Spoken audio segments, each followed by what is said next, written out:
2, 3, 4, 5. All right, whenever you're ready, straight from the heart.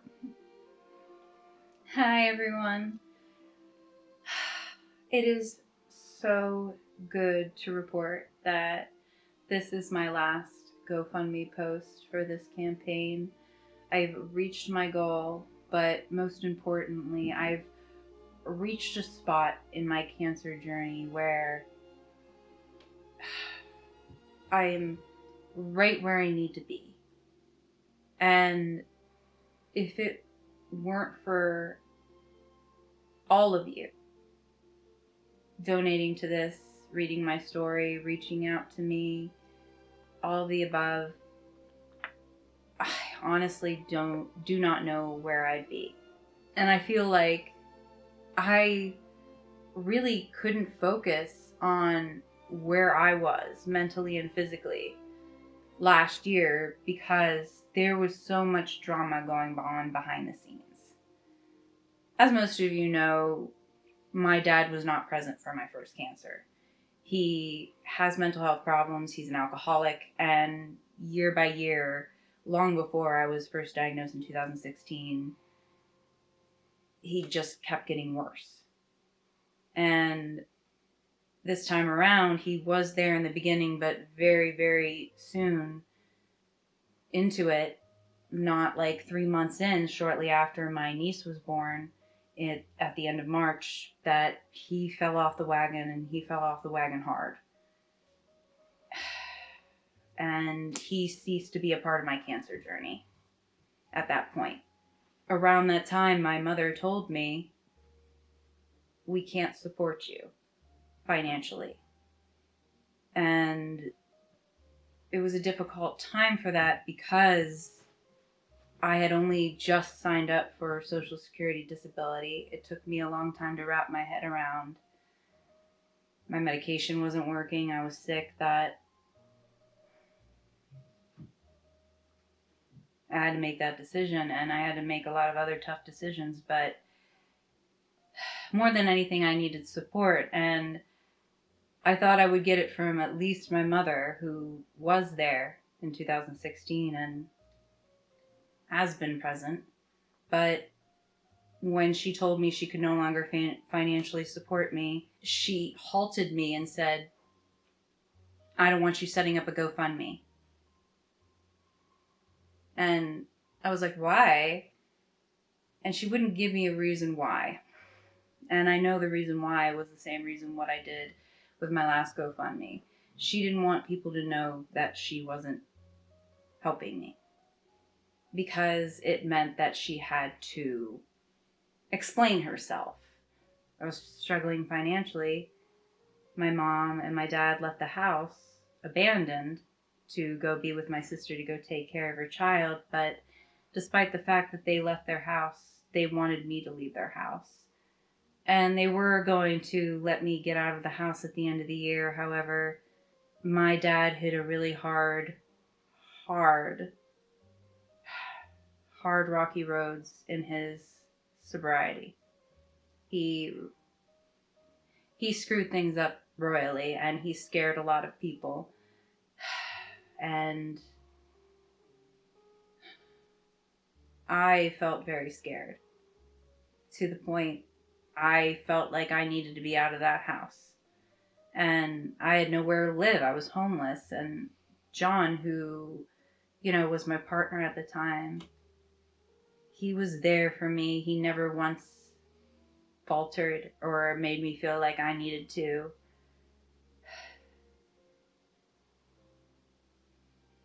do something different.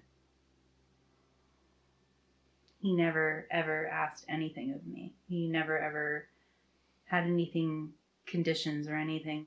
John made things easier for me. My parents made things very, very difficult. I don't know where I'd be without him.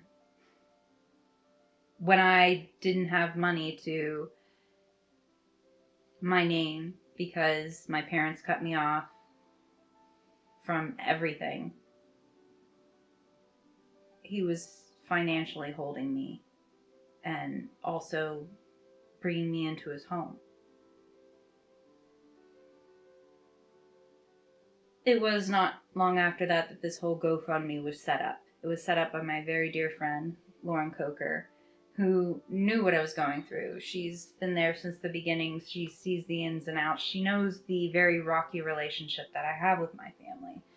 And she said, like, well, I'm going to set you up a GoFundMe. Your mom's not going to say shit to me. So thank goodness for her and for doing that, which just helped so significantly when it came to just the simplest of things like groceries and gas to put in my car and just little things to like going out to the movies or going out to eat and being a real human being. Thanks to those donations, I got to get Roxy. And Roxy, who I am training to be a service dog, has been my very, very, very best canine friend outside of John, my best human friend. And she is continuing to be a joy in my life. And I continue to this day just to try and find joy in everyday life and try to find things to help me medically and physically okay. I'll tell you who wasn't thinking about that, my parents. They weren't thinking about how detrimental it was at the time when they kicked me out of their house when my cancer treatments were not working. How much that fucked with me. My dad has a mental illness and he's an alcoholic. I can understand that he is lost and he has his own hardships and his own personal journey that he has to do. But I had to let him go. And in the case of my mother, I can't understand the decisions that she made in the last year to abandon me, to do the things that she did to me, not caring how it made me feel. She knew how it made me feel. She did it anyway. And not ever once asking me what's going on with my cancer, my mental health, my physical health. At the end of the day, she knew, but she was never being a mom. She was never being a friend. She was only ever thinking of herself. And ever since I stopped talking to her after we officially moved out, she's never once reached out and said, I really want to talk to you. I miss you. I love you. Please, like, let's just try to come together. It's always been about like, hey, look at this picture. Look what I'm doing here. I'd really like to hear from you. I've been from the cancer journey from the beginning. You owe it to me.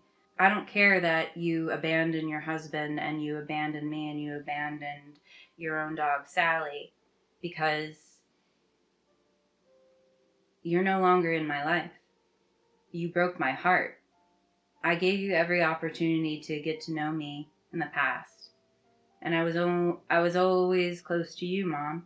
You were there for me when he wasn't, until you weren't, until it wasn't convenient for you. And I'm so angry and I'm so sad about that. But I've also been a lot better without it. Ever since I moved out, all of my stuff in a storage unit until John and I move out into our own place focus has just been completely internal. It has been completely about me and what's going on with my cancer, what's going on with me mentally and physically. And I don't have to worry about all of this bullshit trauma that they were putting on me to keep me from doing the real work. And the work is hard, and that work itself does depress me, and it takes a load on me. And I'm still not without stress. I have new cancer in my right hip right now. That's a lot different from what happened in my last post.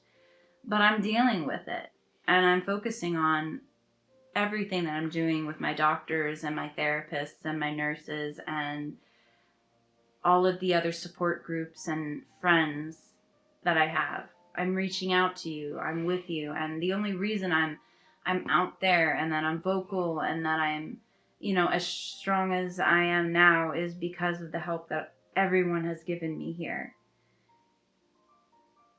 I'm so, so thankful for that. I have, thanks to the GoFundMe post, I've had a working car I put so much money into. I had the ability, to, you know, go out to eat with friends, be social. All I want to do is be stuck in my little bubble, spending all of my money on Amazon and books and just, watching TV inside all day. But that's not the person who I am, and that's not the person who I was. And I couldn't be more happy that we're at a good place right now and that the medication is working. Things that I look forward to is when I can finally share a place of my own with my fiance and our dog and future dogs, and get a place of our own. John and I were supposed to get married this year, but because financially we got really, really behind and we're still catching up, we decided to push our wedding back another year. So the focus now is get a house and then get married. So, I won't be updating here anymore about that, but for those of you who donated to this, who are really good friends, you'll know about it soon enough. I still want to act. I still want to go out and experience life that I can. I'm a runner, but I can't run right now, but I can still go hiking in the woods. Maybe I can't camp out for nights on end, but I can still go out, in a really comfy tent with really good friends to look after me. And at the end of the day, I'm just really happy that I have all of you who I can say, I love you guys. Whether I know you really, really well, and I know most of you, or anyone who just read my story and reached out to me, and people who did donate, it means the world. It means the world. It makes me feel like I'm not alone. And I can't tell you how all my life I've just felt like I've been alone and that I'm, screaming at the top of my lungs to deaf ears. That when I did come to you guys, you didn't question me, you didn't make me feel bad, you didn't ignore me. You came to my aid, and you never know how much something as simple as that can help. And even the people who couldn't donate and shared or just reached out to me and said, I'm so sorry that this is happening to you, or please keep me posted. I've been through what you've been through. There's such a long journey ahead,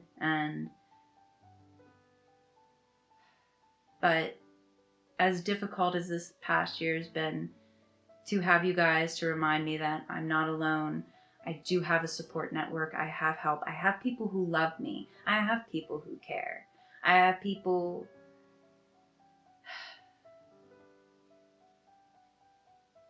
I have people. I don't know what else there is to say since this is the end.